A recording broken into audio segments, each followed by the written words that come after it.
Hello students, welcome to class 12।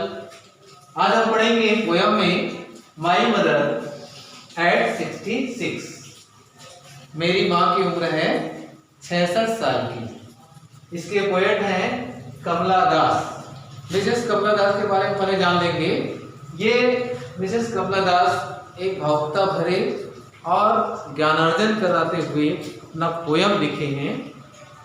कमला दास का जन्म है केरल में हुआ है और केरल से वह कोचीन जा रहे हैं अपने परिवार वालों के साथ। तो केरल से कोचीन जाते समय जो उसके मन में भाव उत्पन्न होता है, जो दृश्य देखता है, अपनी माँ को देखकर जो भाव उत्पन्न होता है, उसे अपने पोयम के रूप में प्रदर्शित किया है। Driving from my parents home to Cochin last Friday. बीते शुक्रवार को मैं गाड़ी चलाते हुए अपने माता पिता के साथ होम टू कोचीन, अपने घर से कोचीन जा रहा था।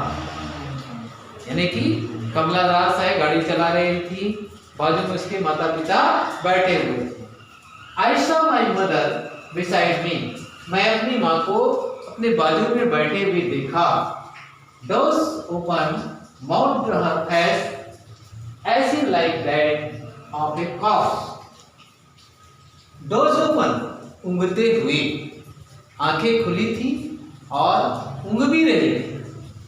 माउथ हर फेस, उसके मुंह भी खुला हुआ था।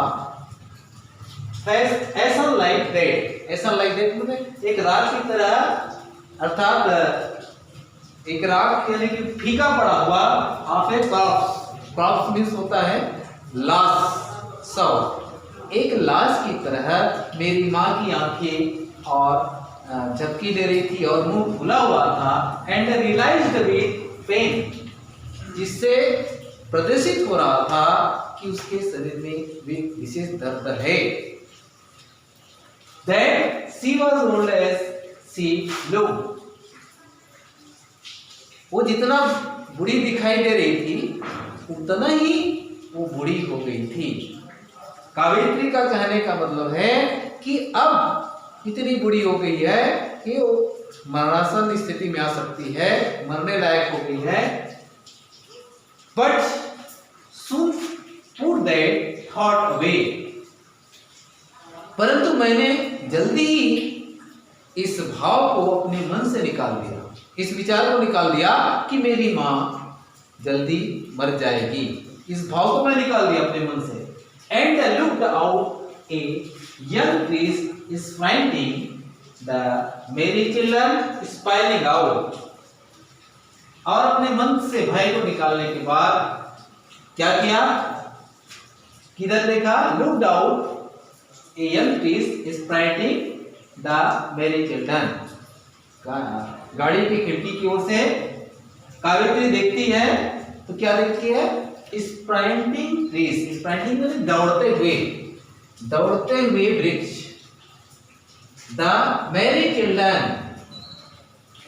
खुशहाल बच्चे। स्पाइलिंग आउट, स्पाइलिंग भी तेज दौड़ते हुए, आउट ऑफ देयर होम्स, अपने घर से बाहर निकल गए। है ना, जब गाड़ी चलती है और वृक्ष खड़े रहते हैं, लेकिन जब गाड़ी आगे बढ़ता है तो हमें वृक्ष है दौड़ते हुए दिखाई देता है। इसलिए कावित्री कहती है कि दौड़ते वृक्ष को मैंने देखा और क्या देखा, घर से बाहर हंसते हुए बच्चे, खिलखिलाते हुए बच्चे अपने घर से बाहर दौड़ते हुए तेज गति से निकल रहे थे। कावित्री का कहने का मतलब है कि जीवन का भाव क्या होता है। कभी अब उसने माँ को मरणासन स्थिति के अंतर्गत देखा है और अब बच्चों को देखकर कि जीवन और मृत्यु इस संसार में लगा हुआ है, इस भाव को परिलक्षित करते हुए वो अपने कविता में स्पष्ट किया है। But after the airport security, अब कावित्री कहाँ चली जाती है, कोचीन के एयरपोर्ट में चली जाती है।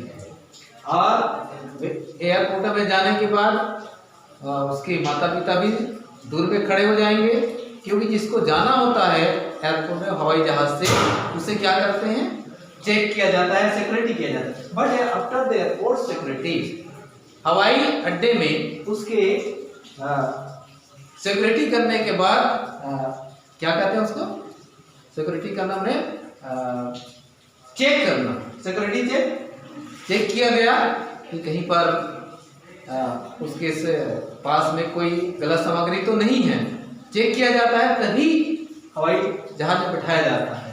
तो सिक्योरिटी चेक करने के बाद standing a few yards away, उसके माता पिता से कुछ दूरी पर, कुछ गज की दूरी पर, फ्यू यार्ड कुछ गज की दूरी पर वो खड़ा हो जाती है। एंड आई लुक अगेन, और मैं एक बार फिर से देखा, किसे देखा, her red pale as a late winter's moon, अपनी माँ के उस फीके पड़े हुए पीले चेहरे को मैंने देखा।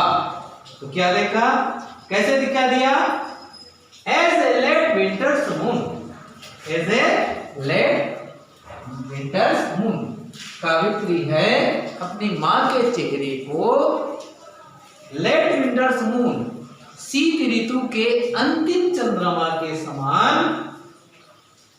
तुलना करती है। क्यों, जिस प्रकार शीत ऋतु का अंतिम होता है, तो शीत ऋतु का अंतिम चंद्रमा है फीका पड़ जाता है, धुंधला पड़ जाता है, आभा कम होता है, उसी प्रकार उसकी माँ का चेहरा हो गया है। इसलिए कावित्री अपनी माँ के चेहरे को शीत ऋतु के अंतिम चंद्रमा से तुलना करती है और कहती है and felt that old familiar ache my childhood fear. और इसके बाद मेरी माँ को फेस को देखने के बाद मेरे हृदय में, मेरे मन में ओल्ड फैमिलियर्स एज चाइल्डहुड, अपने बचपन में मुझे जो भय उत्पन्न होता था, कौन सा भय, बचपन में माँ और बच्चे की दूरी का भय होता है ना। माँ यदि कोई काम से जाती भी है बच्चे को छोड़कर तो बच्चे रोते हैं। क्यों रोते हैं, क्योंकि बच्चे को माँ से दूरी का भय होता है, माँ से दूर रहने का उसका प्रेम है टूट जाने का। तो यही भाव यहाँ पर लिखा है कि बचपन में जो मुझे दर्द होता था, जो भय रहता था, वही भय मेरे मन में जागृत हो गया कि मेरी माँ का अब अंतिम समय आ गया है। But I said was see you soon Amma, पर इन सब के बावजूद मैंने कहा अम्मा मैं तुम्हें फिर से दोबारा मिलूंगी, आई सी यू अगेन, मैं फिर से मिलूंगी। All I did was smile, और ये सब मैंने मुस्कुराते हुए कहा। कावित्री का मुस्कुराने का मतलब है एक तो अपने दर्द को भी छुपा रही है और दूसरी बात अपनी माँ को एक हौसला दे रही है जाते हुए कि कावित्री को अपने मन में भय है कि मेरे वापस आते तक हो सकते मेरी माँ रहे या न रहे, है ना। तो माँ को मुस्कुरा करके एक आस जगाती है और अपने मन के भय को भी मिटाने के लिए वो मुस्कुराती है। एंड स्माइल एंड स्माइल, और मुस्कुराते रही और मुस्कुराते रही। ये आपका हुआ लेसन समाप्त हुआ। तो आप सब इस लेसन का आंसर क्वेश्चन तैयारी करेंगे और याद करेंगे। पोएट का नाम भी याद रखना है आपको, ठीक है ना। और इसके पूर्व जो लेसन पढ़ाया गया उसका भी आंसर क्वेश्चन याद करेंगे।